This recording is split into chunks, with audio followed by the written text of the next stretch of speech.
Good morning, students.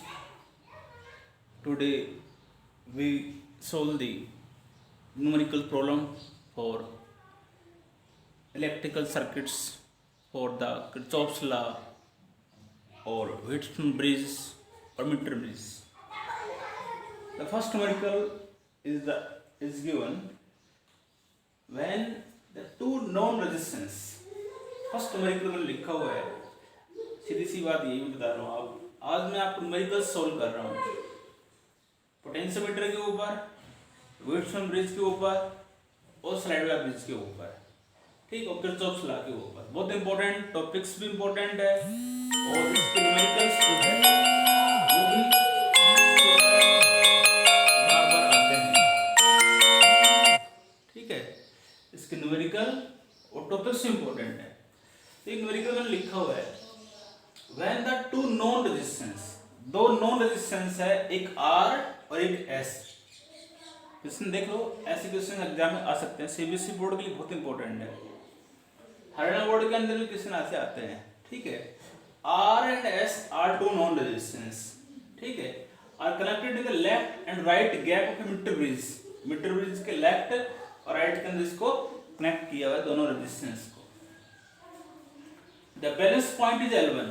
बस ये सी बात है, तो R और S को जब जोड़ते हैं ना इन दोनों रेजिस्टेंस को, तो बैलेंस पॉइंट L1 आता है। तो ये L1 है, तो ये क्या होगा आपका 100 माइनस L1, क्योंकि जो ब्रिज जो होती है उसके अंदर जो वायर होगा उसकी लेंथ 100 सेंटीमीटर होती है, इसलिए ये क्या होगा आपका 100 माइनस L1। तो बैलेंस पॉइंट दिया हुआ है, इसका मतलब ब्रिज आपकी बैलेंस्ड है। इसका मतलब यानी कि सिंस ब्रिज इज बैलेंस्ड, भाई आपकी ब्रिज क्या है, इसका मतलब बैलेंस्ड है। और ब्रिज बैलेंस्ड होगी तो इन दोनों का रेजिस्टेंस का रेशियो हमेशा बराबर होगा इन दोनों के बराबर। तो हम इसमें लिखेंगे सीधा यहाँ से कि R by S is equal to क्या आएगा L1 by 100 minus L1। Equation first आ गई। R और S रेजिस्टेंस को जोड़ते हैं तो बैलेंस पॉइंट L1 आता है, तो R by this L1 by this ये आएगा। ये ब्रिज की बैलेंस की कंडीशन है आपकी। अब आगे क्या कर रहा है, an unknown resistance X resistance एक लिया, वो S के लगा दिया पैरेलल के अंदर, X को पैरेलल लगाया तो बैलेंस पॉइंट इस केस में कितना कह रहा है, फिर कह रहा है L2, तो ये कितना हो जाएगा 100 माइनस L2। क्यों, तो बात वही है, इस केस में बैलेंस पॉइंट आपको दिया हुआ है तो ब्रिज बैलेंस्ड होगी, तो इन दोनों का इसका और इसका, पर यहाँ पे दो रेजिस्टेंस आपको दिए हुए हैं, इनका एक नेट रेजिस्टेंस निकाल लो और फिर ये कंडीशन लगा दोगे। तो यहाँ एक लाइन लिख देता हूं मैं, since here the resistance X and S are in parallel, दोनों पैरेलल में है, नेट रेजिस्टेंस निकाल देता हूं मैं इसका, 1/RP ले लेता हूं suppose, 1/S plus 1/X, LCM लोगे इसका, एलसीएम S आ जाएगा, X प्लस S आ जाएगा। उल्टा कर दो इसको, RP यहां से आपका आएगा SX by S plus X या X प्लस S एक ही बात है, S प्लस X, ठीक है। अब आपका इन दोनों का एक नेट रेजिस्टेंस हमने क्या ले लिया, ये RP आ गया आपका, ये तो इसका बैलेंस पॉइंट दिया तो ये अपॉन ये, तो आप कहोगे देन ये R बाई ये रेजिस्टेंस RP कितना आया था आपका, ये आया था SX, ये टर्म ऊपर आ जाएगी, तो यहाँ लिख देता हूं मैं S plus X is equal to, ठीक है, ये बाई ये और L2 बाई ये, L2 बाई 100 माइनस L2, तो ब्रिज बैलेंस कह रहा है, तो इन दोनों का इसका और इसका रेशियो हमेशा बराबर होगा, तो ब्रिज आपकी बैलेंस्ड होती है, ठीक है। इसको कर दो सोल्व। सोल्व करने के लिए आप क्या, क्वेश्चन सेकंड आ गया आपकी, अब आप डिवाइड कर दो सेकंड, या तो आप R बाई S की वैल्यू पुट कर दो इसमें, या भाई आर बाई एस की वैल्यू यहाँ पुट कर दो, सोल्व कर लो, ये सीधी सी बात है। इसको इससे डिवाइड कर दो, सेकंड को फर्स्ट से डिवाइडिंग, एक x का हमें फॉर्मूला ड्राइव करना है, x निकालना है। x की जो वैल्यू आएगी ना उसमें L1 आना चाहिए, L2 और S आपका आना चाहिए, वही हमें इसको सॉल्व करना है, ठीक है। तो dividing equation second by first, second को फर्स्ट से डिवाइड कर दो। सेकंड आपको लिखी हुई है r by S x, s plus x, और इसका ये क्या है r बाई एस आ जाएगा, ठीक है, is equal to L2 by 100 minus L2 divide करना है इससे, ये आएगा L1 बाई 100 माइनस L1, ठीक है। तो ये r से r तो आपका कट जाएगा, ये s कट जाएगा, x रह जाएगा, x इस दोनों के अपॉन में आएगा, इसको मैं ऐसे लिख रहा हूँ s by X plus x by X, x रह गया नहीं, s by X plus x by X is equal to L2 by L1 100 minus L1, और बाई क्या है इसके 100 माइनस L2, ये आपका आ गया, ये इससे कट जाएगा। हमें तो ये निकालना है, इसको इधर 1 है, इसको इधर ले जाओ, इसको क्वेश्चन में मिटा रहा हूँ, क्वेश्चन समझ आ गया होगा, मैंने बताया आपको।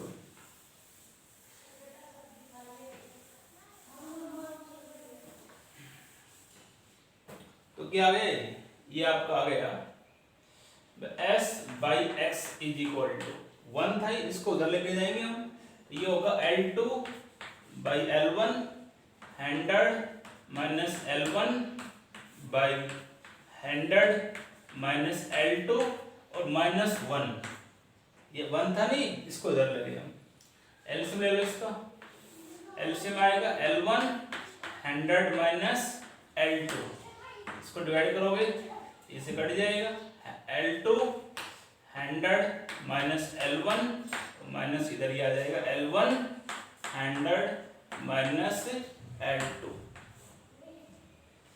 s बाई एक्स आपका आ गया। और सोल्व कर लो, इसको मल्टीप्लाई कर दो, 100 L2 minus L1 L2 minus 100 L1 minus plus L1 L2 by L1 100 minus L2, ये s बाई एक्स आपका आ रहा है, इसको मिटा रहा हूँ लेफ्ट साइड का, ठीक है, ये आपका आ रहा है। तो ये नेगेटिव में पॉजिटिव में आपका कैंसिल हो जाएगा, s by X is equal to 100 आपका कॉमन आ जाएगा, L2 minus L1 by L1 100 minus L2, x निकाल, इसको उल्टा कर दो, x आपका x बाई एस, ये आएगा 100 L2 minus L1 by L1 100 minus L2, उल्टा कर दिया ना, उल्टा लिख दिया, उल्टा करना था इसको, ये टर्म ऊपर आएगी, x बाई एस, ये L1 100 माइनस L2, और डिनोमिनेटर में क्या होगा 100 L2 माइनस L1, ठीक है। हमें तो x निकाल, इसको इधर ले, तो x की वैल्यू ये आ गई, ये फॉर्मूला आ गया एक प्रकार से आपका L1 100 minus L2 by 100 L2 minus L1 into s वाला जाएगा आपका सारा। तो ये आपका एक फॉर्मूला है L1 L2 और s के फॉर्म में, L1 100 minus L2 by 100 L2 minus L1 into s, ठीक है। तो एक इंपॉर्टेंट क्वेश्चन था, एक ऐसा क्वेश्चन इसको मैं और कर रहा हूँ अभी, same as it is, important question है ये आपका एग्जाम में आते हैं, इसलिए हम एक क्वेश्चन स्टोर कर रहे हैं।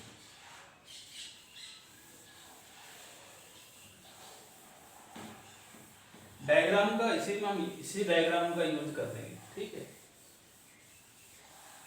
क्वेश्चन इसमें दिया हुआ है, ये कह रहा है कि क्या देते हैं इसके अंदर, इन a meter bridge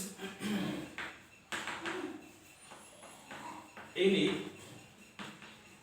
a meter bridge the balance point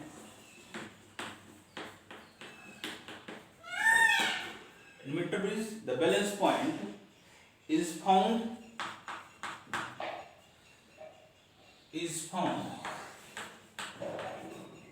the balance point is found at a distance of at a distance of 33.7 centimeter. If now resistance of if now a resistance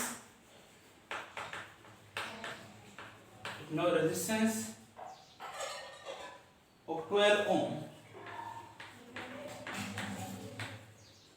is connected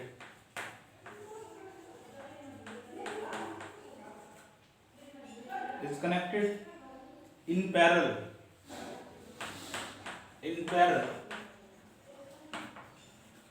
with S. Same question लिख दिया ऐसे ही, parallel with S. The null point is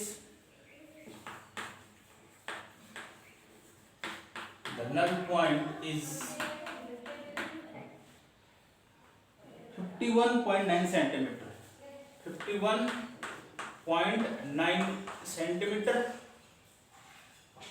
Determine the value of R and S. Determine the value of R and S, ये निकालना है. ठीक है. Initial यहाँ पर इस केस में बस आपको एक रेजिस्टेंस दिया हुआ था, बाद में करेंगे हम वो अभी. ठीक, ये कंडीशन दिया हुआ है. ठीक है. अभी बलनल पॉइंट कितना है वो भी नोट कर देंगे. ये डायग्राम लगभग वही है. क्वेश्चन में कह रहा है in a metre bridge the balance point is found at distance of 33.7 centimetre. तो ये बैलेंस पॉइंट आपका है 33.7 सेंटीमीटर होगा. तो ये कितना आ जाएगा 100 माइनस 33.7. तो ये तो आएगा. अब सीधी सी बात है, जब R और S रेजिस्टेंस को जोड़ता है ना तो बैलेंस पॉइंट कितना आ रहा है 33.7. इसका मतलब ब्रिज आपकी बैलेंस्ड है. ठीक है,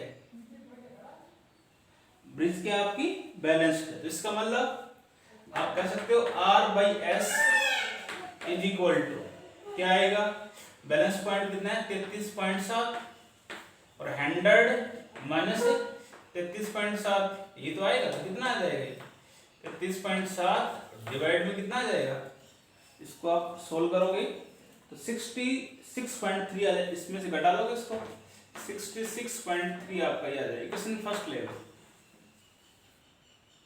कितना. ठीक है, आगे पढ़ो. If now a resistance of 12 ohm is connected in parallel with S. S के पैरेलल में एक रेजिस्टेंस लगा दिया. कितना ओम का है वो 12 ओम का. 12 ओम का रेजिस्टेंस जो है S के पैरेलल लगा दिया. उस केस में बैलेंस पॉइंट कितना कह रहा है, उस केस में बैलेंस पॉइंट कह रहा है 51.9. ये कितना आ जाएगा 100 माइनस 51.9 आ जाएगा. क्यों, बात वही. इस केस के अंदर भी बैलेंस पॉइंट दिया हुआ है, इसका रेशियो बराबर होगा. बट यहाँ पे दो रेजिस्टेंस है. पहले आप नेट रेजिस्टेंस कैलकुलेट कर लो. नेट रेजिस्टेंस आपका क्या आएगा 1/Rp is equal to 1/12 plus 1/S. क्यों, तो यहाँ से हम कह सकते हैं एलसीएम लो, इसका सोल्व कर दो. एलसीएम 12 ऑफ S आएगा, S प्लस 12 आ जाएगा. यहाँ से Rp की वैल्यू जो है वो आपकी क्या आएगी 12S बाई एस प्लस 12 आ जाएगा। ठीक है, अब आप कंडीशन लगा दो, ब्रिज बैलेंस्ड है तो आप क्या कहोगे, आर बाई दिस, ये वाला रेजिस्टेंस 12s, ऊपर क्या आएगा s प्लस 12,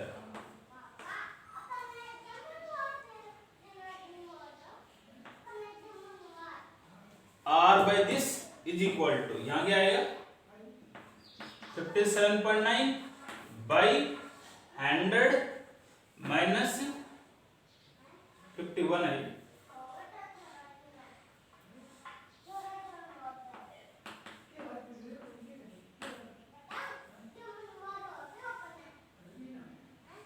आर बेस किसके बराबर है 33.7, लिख दो from first, from equation first. ठीक है, आर बेस किसके बराबर है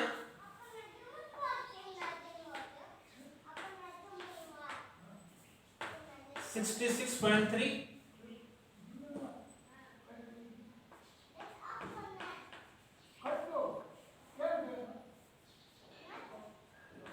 s प्लस 12 बाई 12, भाई आर बाई एस की वैल्यू क्या है 33.7 बाई ये होगी, और s प्लस 12 हो गया नीचे, s प्लस 12 हो गया और नीचे 12 आपका है, इज इक्वल टू 51.9, और 100 माइनस 51.9 करोगे तो आपका ये आ जाएगा 48.1 आएगा। इसको सोल्व करा करोगे ना आप, ये 48 पॉइंट कितना आएगा 1 आ जाएगा, 48.1 आपका आ जाएगा। अब इसको सोल्व करोगे ना आप, मैं सोल्व नहीं कर रहा मैं, इसको आप खुद सोल्व करोगे। ऑन सोल्विंग लिख देता हूं मैं यहां पर, ऑन सोल्विंग सोल्व करोगे तो s की वैल्यू यहां से जो आएगी ना वो आपकी आ जाएगी, s की वैल्यू जो है वो आपकी आ जाएगी 13.5 आ जाएगी, 13.5 ओम। s आ गया, हमें r निकालना था इसके अंदर एक तो, और एक s निकालना था। आपका s आ गया, फर्स्ट पुट कर दो from first, then equation first लिख दो, then equation first, r by 13.5 is equal to 33.7 by 66.3, r निकालना है, इसको इधर ले आओ, 33.7 by 66.3 into 13.5, इसको सोल्व करोगे r की वैल्यू जो है वो आपकी आएगी 6.86 ओम आनी चाहिए आपकी। तरीका मैंने बता दिया है, कैलकुलेशन आप खुद करोगे इसकी, 6.86 ओम ये रेजिस्टेंस की वैल्यू आएगी। पिछले दूसरा क्वेश्चन वही है सेम, जब R और S रेजिस्टेंस को जोड़ता है ना तो बैलेंस पॉइंट दे रखा था, बाद में S के पैरेलल में एक रेजिस्टेंस और लगा दिया तो नेट रेजिस्टेंस आपको दे रखा है। तो वही बात है, इसका रेशियो इसका रेशियो बराबर कर दो बस। क्वेश्चन बहुत ज्यादा इस चैप्टर में कल होंगे कंप्लीट तो क्या लगभग, अगर बोर्ड के अकॉर्डिंग क्वेश्चन में करवा रहा हूँ, लगभग कल शायद आपके हो जाए। अब इसमें नोट कर रहे हैं। नेक्स्ट क्वेश्चन जो है इसके अंदर हम करेंगे एक किरचॉफ लॉ पे कर लेते हैं, ठीक है। एक डायग्राम आपको दिया हुआ है, किरचॉफ लॉ पे क्वेश्चन आपके बहुत इंपॉर्टेंट है, ठीक है। अगला क्वेश्चन है आपका क्वेश्चन नंबर 3, एक सेल दे रखी, ठीक है, एक रेजिस्टेंस दिया हुआ है यहाँ, ऐसे ही एक सेल यहाँ दे रखी, एक रेजिस्टेंस यहाँ पे दिया हुआ है, ऐसे एक सेल यहाँ दे रखी, एक रेजिस्टेंस यहाँ पे आपका दिया हुआ है, ठीक है, ऐसे दे रखा है। इस सेल का ये मान 2 वोल्ट, इस सेल का ईएमएफ 1 वोल्ट, इस सेल का ईएमएफ 4 वोल्ट। ये रेजिस्टेंस 4 ओम, R1 लिखा हुआ है, इसको R2 लिखा हुआ है, इसको R3 लिखा हुआ है, ये भी 4 ओम है। R2 ये भी आपका 4 ओम दिया हुआ है। करंट जो फ्लो कर रहा है इसमें इधर करंट आपका E1 दिखा रखा है, ठीक है। इसमें इधर करंट करंट इसमें I1 दिखा रखा है, इसमें करंट I2 दिखा रखा है, और इधर इस केस में करंट जो है आपका I3 दिखा रखा है, ठीक है। ये आपका है इसके अंदर क्वेश्चन, ये मैंने लिखा है, इसमें क्वेश्चन में लिखा है यूजिंग किरचॉफ्स लॉ। क्वेश्चन इसमें दिया हुआ है using Kirchhoff's law determine the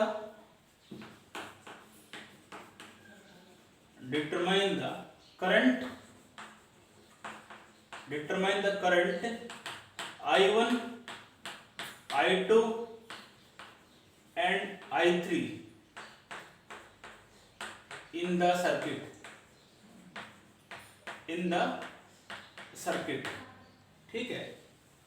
question ये है, इसको सॉल्व मैं कर रहा हूँ, पॉइंट्स और दे रखे होंगे इसके पॉइंट्स, तो आप इसकी खुद नोट कर सकते हो, आप पॉइंट्स आप कोई ले सकते हो इसको।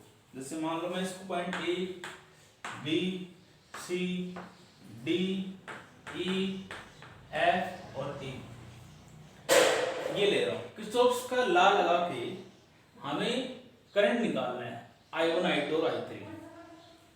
तो सबसे पहले तो आप एक क्लोज सर्किट ले लो, ये वाला इक्वेशन आ जाएगी वहां से, एक इक्वेशन एक यहां से ले लो।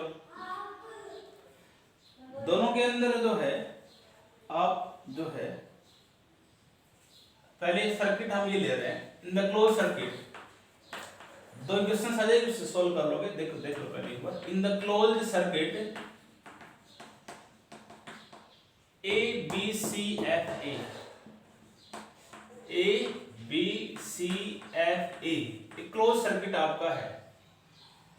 इसमें हम किरचॉफ्स का सेकंड लॉ लगा रहे हैं, तो net EMF is equal to होता है I इंटू आर। तो एक सेल एरिया और एक सेल एरिया, तो यहाँ भी पॉजिटिव है और यहाँ भी पॉजिटिव, इसका मतलब अपोज हो रहा है। मैंने बताया था सेल्स का ऑर्डर यदि ऐसे positive negative positive negative, net EMF हमेशा ऐड होता है ऐसे, पॉजिटिव नेगेटिव फिर नेगेटिव पॉजिटिव आ जाए तो इसका मतलब नेट ईएमएफ आपका नेगेटिव होगा। तो पॉजिटिव से यहाँ पर पॉजिटिव कनेक्ट किया हुआ है, इसका मतलब ये आएगा E1 माइनस E2, ये आपका आएगा, ठीक है। यहां से शुरू कर दो आप। इसमें करंट आपको कितना फ्लो कर रहा है, वही बात है I1 करंट है इसके अंदर, ठीक है। तो यहां से शुरू कर दो भाई, इसका करंट कितना है भाई, आप इसको मान लो ऐसे दिखाओगे, ऐसे ऐसे तो करंट आएगा इसके अंदर। एरो इसमें शो नहीं कर रहा करंट का, वो आप दिखा सकते हो। करंट इसमें ऐसे दिखा रहा है, ये आप ऐसे इसमें ऐसे दिखा रखा है डायग्राम के अंदर, ये इसमें डायग्राम में करंट जो है आपका, इसमें तो करंट यही रहेगा I1, और इसका लो करंट जो है वो आपका इसमें शो कर रखा है ऐसे, वो I2 दिखा रखा है। इस केस में करंट आपका इधर दिखा रखा है I3, वैसे करंट तो वही रहेगा। इसमें करंट दिखा रखा है I3, ऐसे करंट दिखा रखा है। अब इस क्लोज सर्किट की बात करते हो तो नेट ईएमएफ हो गया, यहां से शुरू कर देता हूं, ऐसे ऐसे मूव करेंगे, जैसे हम मूव कर रहे हैं उससे अपोजिट साइड में भी करंट आता है नेगेटिव आ जाएगा, ध्यान रखो। I इंटू आर, I कितना है इस केस में, लिख देता हूं I1 इंटू R1, फिर ऐसे आ रहे हो, हम ऐसे मूव कर रहे हैं और डायरेक्शन ऑफ करंट अपोजिट आ गई तो नेगेटिव में आएगा, ये माइनस ऑफ 4 या I2 इंटू R2 ये आ जाएगा। वैल्यू पुट कर दो, E1 कितना है 2 minus 1 is equal to I1 निकालना है, करंट आपको रेजिस्टेंस दे रखा है इसका 4, तो 4i1 माइनस i2 निकालना है, R2 भी 4 दिया, इक्वेशन ये आ गई। तो 1 is equal to 4i1 minus 4i2, ये आपकी किरचॉफ्स का मैंने लगा दिया। यहाँ से इक्वेशन जो आपकी आएगी, इसके अंदर 4 ऑफ i1, ठीक है, माइनस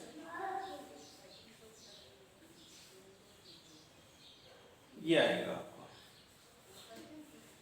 भाई। यहाँ से नेट ईएमएफ तो 2 और ये 1 सही दे रखा है, नहीं 2 और 1, नेट ईएमएफ क्या आएगा, E1 माइनस E2, ये आ जाएगा 2 माइनस 1, 1 हो जाएगा ये तो, और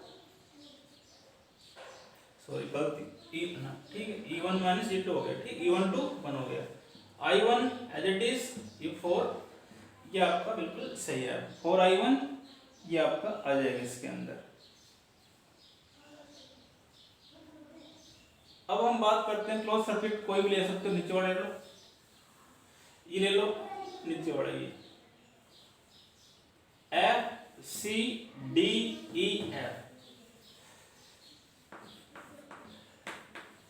in the closed circuit F C D E, या क्लोज सर्किट आएगा F C D F C D E F E F, इसके अंदर भी बात वही है। देखो एक सेल ये पॉजिटिव से पॉजिटिव कनेक्ट किया हुआ है, तो इसका मतलब क्या होगा, E2 minus E3 is equal to, E2 minus E3 is equal to क्या आएगा, यहां से शुरू कर दो, ऐसे मूव कर रहे हैं, तो ये आएगा 4i2, सीधा लिख रहा हूं, रेजिस्टेंस 4, करंट क्या होगा, ऐसे मूव कर रहे हैं, डायरेक्शन सेम है, तो 4i3 प्लस में आएगा, प्लस 4i3, फिर हम ऐसे मूव कर रहे हैं, कंप्लीट हो गया, ठीक है सर्किट। E2 कितना है 1 माइनस 4 माइनस 3 आ जाएगा, -3 is equal to 4i1 plus 4i3, equation आपके आगे सेकंड। हमने क्लोज सर्किट ये ले लिया ऊपर वाला, एक नीचे वाला ले लिया, यदि सेल्स पॉजिटिव से पॉजिटिव जोड़ रही है, नेट ईएमएफ घटेगा, इसमें से घटा दिया, इसमें से नहीं घटा दिया, दोनों में, और जैसे करंट मूव कर रहे हैं उसका IR होता है, इस रेजिस्टेंस के लोग करंट कितना है I1, तो I1 इंटू 4, ऐसे इधर मूव कर रहे हो, इस रेजिस्टेंस के लोग कितना है I2, 4 ऑफ I2, ठीक, ऐसे इसमें से घटा दिया, यहाँ से करंट इसमें I2, 4i2, ऐसे मूव कर रहे हो, पॉजिटिव में आएगा 4 ऑफ I2, ये आपका है। अब इक्वेशन I1 I2 के फॉर्म में है, ये I1 I3 के फॉर्म में, अलग अलग फॉर्म में है, सेम नहीं है, I1 I2 अलग अलग फॉर्म में होगी, तो I1 I2 के फॉर्म में होती है, सॉल्व हो जाती है। तो ये मैं पॉइंट ये ले रहा हूँ, एट जंक्शन C या एट पॉइंट C,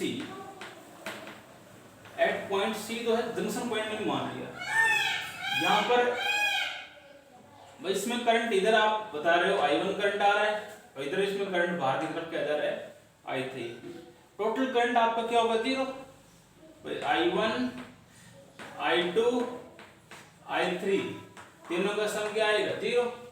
यदि करंट जंक्शन की तरफ जा रहा है पॉजिटिव में, तो I2 जंक्शन की तरफ जा रहा है तो पॉजिटिव में आएगा,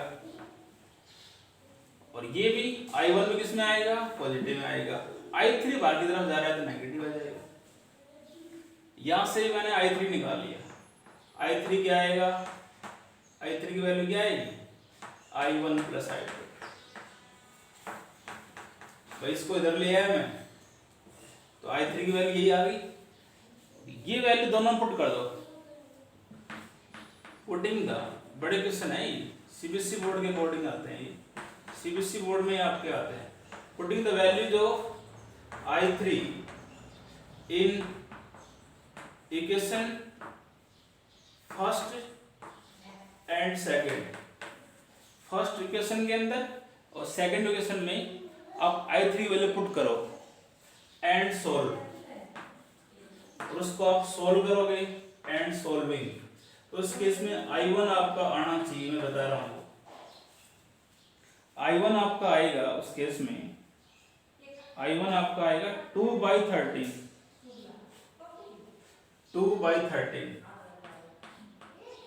एम्पियर।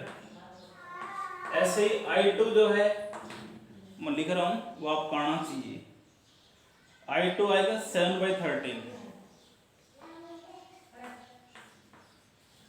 और I3 क्या है I1 प्लस I2, तो यहां से I3 जो है वो आपका लगभग आएगा 9/13 आएगा एम्पियर। तो ये आपका आंसर इसका आएगा। I1, I2 और I3 की वैल्यू मैंने लिखी है, इसको आप सोल्व करोगे। मेन बात ये है, सोल्व करने के बाद ठीक है, मैंने कैसे सोल्व किया, पहले ऊपर वाला सर्किट जो है इसमें किरचॉफ सेकंड में लगा दिया, नीचे में लगा दिया, दो इक्वेशंस आपकी आ जाएगी, दोनों इक्वेशंस अलग अलग फॉर्म में आपकी आ रही है, एक I1 I2 में है, दूसरी इक्वेशन I1 I3 के फॉर्म में, इसलिए सोल्व नहीं हो सकती। तो जंक्शन पॉइंट यहाँ लगा दो, तो यहाँ मैंने यहाँ लगा दिया, इस पॉइंट पे तीन करंट आ रहे हैं, एक इधर आगे आ रहा है, एक इधर जा रहा है, एक इधर आ रहा है। फर्स्ट लॉ से यानी कि according to Kirchhoff first law लिख देना चाहिए, according to Kirchhoff's first law, ठीक है, टोटल करंट आपका 0 आ जाएगा, ये आएगा, ठीक है। बाकी न्यूमेरिकल इसको हम कल करते हैं। थैंक्स।